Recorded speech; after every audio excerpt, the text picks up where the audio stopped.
તો સિરીઝમાં રીજોઈન થવા માટે સ્વાગત કરું છું તમારો ગાઈઝ મારા બ્લોગ્સમાં. મારું નામ છે આદિત્ય અને તમે જોઈ રહ્યા છો.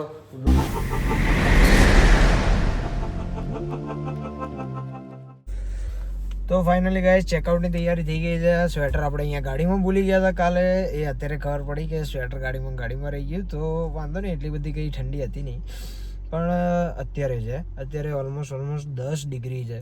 એટલે ફોગ થઈ ગયો છે આખી ગાડીમાં. જો તમે બતાવો, આગળ તમે સાફ કર્યો અને અહીંયા બધે ફોગ થઈ ગયો છે. તો હવે સીન એ છે કે અહીંથી જઈશું આપણે ઓમકાલેશ્વર દર્શન કરીને પાછા ઇન્દોર આવવું પડે છે, એવું કંઈક હોય છે. આઈ ડોન્ટ નો, બહુ ખાસ આપણે મેપમાં જોયું નહીં હજી. એન્ડ ઓમકાલેશ્વર હજી આપણે એક બી વાર નહીં ગયા, એટલે આપણને આઈડિયા બી નહીં. તો ઓમકાલેશ્વર ગયા પછી આપણે જઈશું ડાયરેક્ટ અમદાવાદ. ટ્રીપ પૂરી કરવાની છે આ જ રીતે.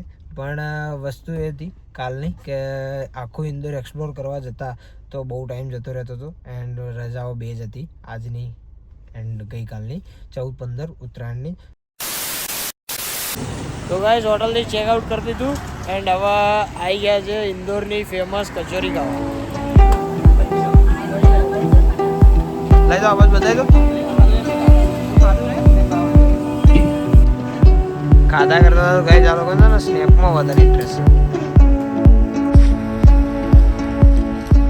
તો આ જગ્યાનું નામ છે રવિ અલ્પાહાર. અહીંયા બધાનો અલ્પાહાર ચાલી રહ્યો છે. બધાએ ટોટલ કેટલી કચોરી થઈ ગઈ આપણી? 17 કચોરી પૂરી થઈ. 3 બટાકા પૌવા ઉપર ડેઝર્ટ ચાલે છે. આ ડેઝર્ટ છે.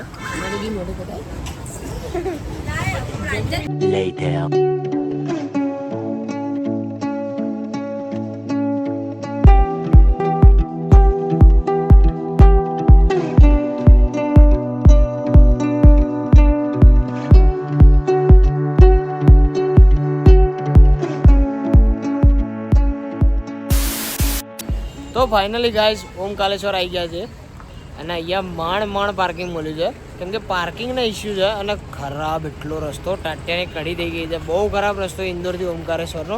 એટલે હાઈવે બને છે, ઘાટીઓ તો વચ્ચે ઘાટીઓ ક્રોસ કરીને બી આવવાનું, વચ્ચે પાછો હાઈવે આવી જાય, પાછી ઘાટીઓ, પાછો હાઈવે, પાછી ઘાટીઓ. એટલે વન પીસ હાઈવે બનાવે છે, પણ એમાં કન્સ્ટ્રક્શનના કામના લીધે બહુ ખરાબ હાલત છે. તો ઓમકારેશ્વર પહોંચી તો ગયા છે હાઈ રિપબ્લિક, અને ગાડીઓનું પાર્કિંગ થઈ ગયું છે. હવે ઇસ્યુ એ છે કે બોટમાં જઈએ કે પછી ચાલીને જઈએ. કેમ કે બોટમાં જઈશું તો અંદર વોટરમાં જોવા મળશે, અને ચાલીને જઈશું તો પેલું જે ઝૂલતો પુલ છે એની ઉપર જવા મળશે. તો ઈચ્છા છે તો ચાલીને જ જવાની. તો જોઈએ, ચાલીને જઈએ છે. તો ગાઈસ તમને બતાવું નર્મદા નદી.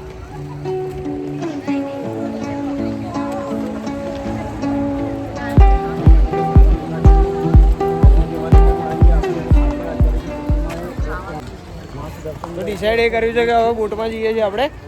50 રૂપિયા ટિકિટ છે બોટની. અમે બોટમાં બેસી ચૂક્યા છે ગાઈસ.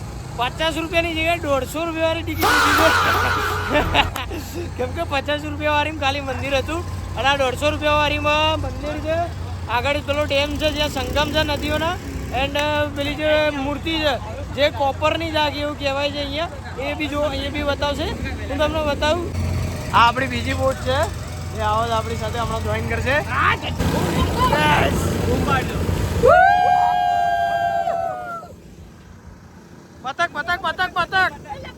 પતંગ શું લપે? પતંગ નહીં ચકા. પતંગ બોલ્યો.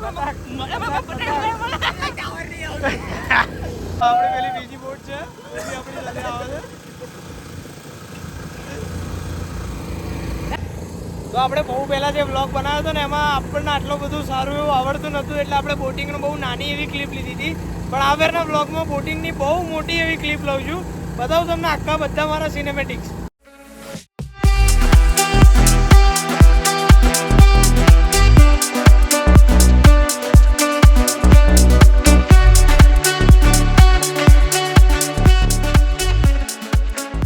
તો ગાઈઝ મારી પાછળ દેખાય છે આખો ડેમ છે, જે એની પાછળ નર્મદા નદીનું પાણી આખું સ્ટોર થાય. અમે જે અત્યારે નર્મદામાં, અને હવે બીજી જે નદી કનેક્ટ થવાની છે કાવેરી છે, એવું આ કહે છે ડ્રાઈવર આપણા બોટના. જે કાવેરી નદી એ કનેક્ટ થશે એ બતાવું તમને. એ સંગમ नदीના नर्मदा में डैम में कावेरी में पावर स्टेशन है. पावर स्टेशन है. यहाँ से दोनों नदी अलग अलग होती है. हाँ. तो अलग होने के बाद जो पहाड़ को पूरा ओम का आकार बनाती है, ओम जितना ऊपर देखते हैं तो ओंकारेश्वर मंदिर है वो स्वयंभू लेंगे, स्वयं प्रकट है। ममलेश और ज्योतिर्लिंग दोनों के दर्शन करने से एक ज्योतिर्लिंग पूरा होगा। जल अर्पण करना चाहो कर सकते हो। તો હવે આવે છે આ ઝૂલતો પુલ, જે આપણે કદાચ રિટર્નમાં એની ઉપર થઈને જઈશું. બતાવું તમને.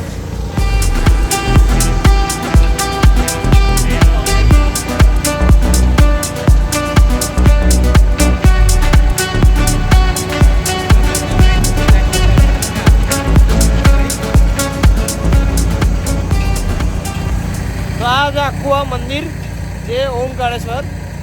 અને આમાં ભાઈ એટલી બધી ગજબ ભીડ છે ને, અહીંયાથી જે દેખાય છે કીડી મકોડા જેવા માણસો દેખાય છે, એટલી બધી ભીડ છે. બતાવું તમને. જો ત્યાં પબ્લિક દેખાય લાઈનમાં, એટલી બધી પબ્લિક છે ને. જો હવે આ સી ખબર શું થશે, હવે દર્શન થાય કે નહીં થાય એ બી ખબર નહીં.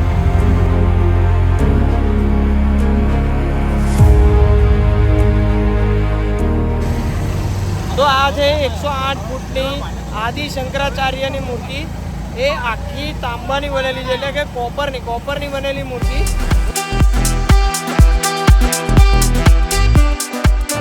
તો ફાઇનલી હવે અમે બી એન્ટર થઈ ગયા છે આ ભીડમાં, એટલે કે આ લાઈનમાં. અને સ્ટેપ્સ ચડવાના ચાલુ કરી દીધા છે ઉપર આપણે.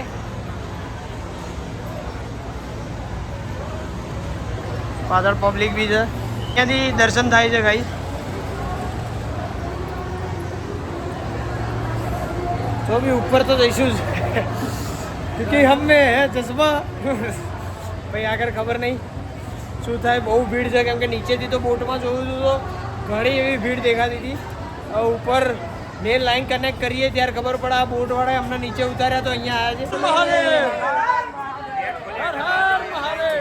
ફાઇનલી ગાઈસ ચેક ઉપર ટોપ ઉપર પહોંચ્યા છે. 1.5 કલાક પછી. 1.5 કલાક તો થઈ ગયો. મેં કીધું હા 1.5 કલાકના ઉપર જો બહારના 6 બહારના 5 ગયા હતા, એન્ટર થયા હતા. અને અત્યારે કેટલા વાગ્યા? નહીં કરી એટલે 1 વાગો થઈ જાવ. 2 વાગો આવ્યો ઓલમોસ્ટ.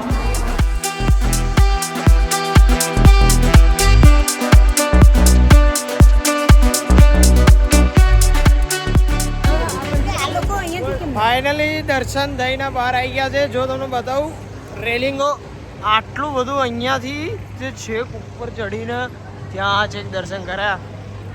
ભાઈ જે પગ દુખે છે અત્યારે જે અમાઉન્ટના.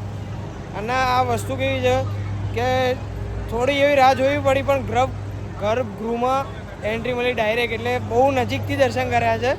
સારું કહેવાય એક રીતે. એન્ડ થાકી ગયા એ વસ્તુ 2 નંબરની છે.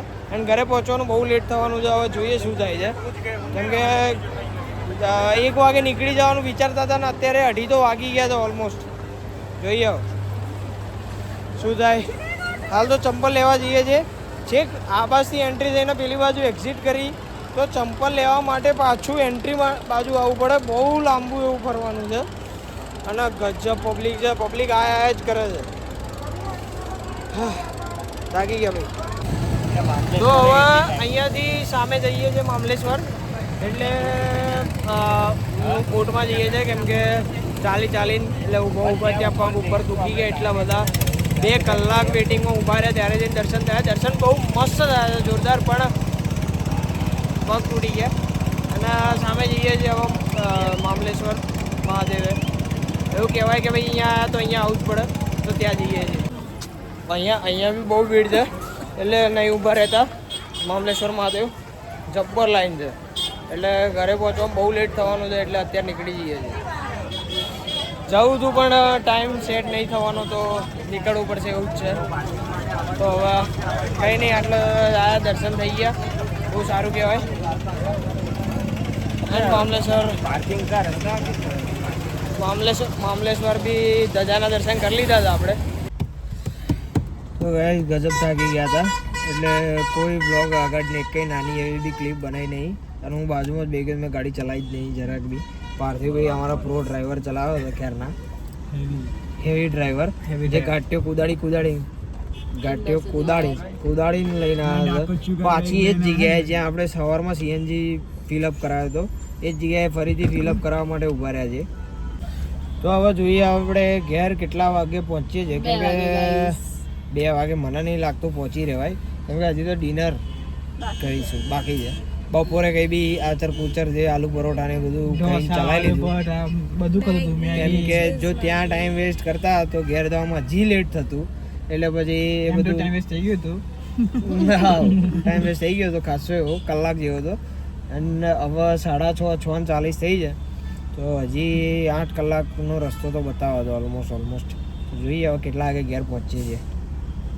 તો અત્યારે ગાઈઝ હવે જમી લીધું આપણે, એન્ડ અત્યારે ટાઈમ થયો છે 11:41, એટલે હવે નીકળીએ અહીંયાથી હોટલેથી. 11:41 થઈ છે, હજી ઘરે પહોંચવા માટે 3 કલાકનો રન બતાવે છે, એટલે હજી ઘણી વાર છે અમદાવાદ આવતા. 2 hours later. 2 વાગ્યા છે, એન્ડ વ્લોગ એટલે બનાવું છું કે થાકી ગયો છું. ક્યારનો ગાડી ચલાવતો તો અહીંયા ઉભા રહ્યા. હવે અહીંયાથી એક ગાડી જશે નડિયાદ અને અમે જઈશું અમદાવાદ.